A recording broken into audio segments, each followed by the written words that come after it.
With some of the recent regulatory changes and crackdowns being faced by Australian compounding pharmacies, Flux has been working with Australian Life Sciences, a microbiology and chemistry lab, to enhance the offerings to compounders to truly meet their needs. We were able to pinpoint what we believe is an emerging issue: triturate testing. A lot of pharmacies are either not testing their triturates or they're only sending one sample to test for potency. There is a better test available at Australian Life Sciences, and the best method for sampling is in the video that follows. In the 20 years that ALS Pharma has been testing pharmaceutical products for compounders, we've noticed that one of the most high-risk areas for testing has been the preparation and testing of triturates, or the microdosing of very high-potent products.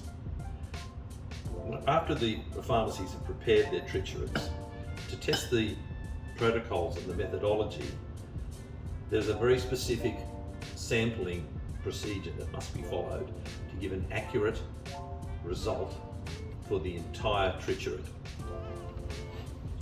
Firstly, after preparing the triturate, either in a mortar or by a automated mixing system, you end up with your appropriate triturate. I always suggest putting a dye in there as an indicative, so you get a physical, visual appearance of the mixing. We use a method of top, middle and bottom in GMP manufacturing to determine the integrity of a batch and its mixing. So the mixing study involves taking these three samples, testing them and comparing them against the standard.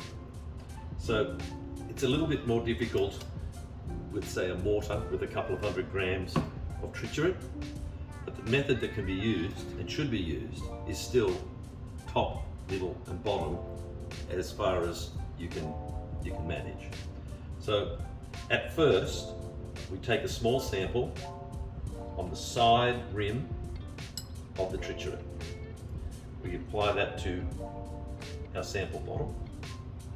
The second sample is splitting the triturate down the middle, taking a sample from the middle of the triturate at the top. We apply that to our sampling bottles. The third sample is actually digging to the bottom of the triturate and retrieving a sample from the bottom of the triturate.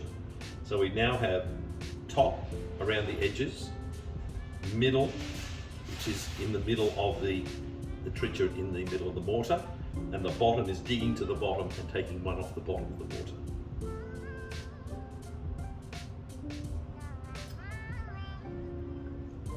When you label these, label them top, middle and bottom, this will also give some insight into technique and method if it's not proving to be correct. It'll give us an idea of the failures and where the techniques can be improved, and further training.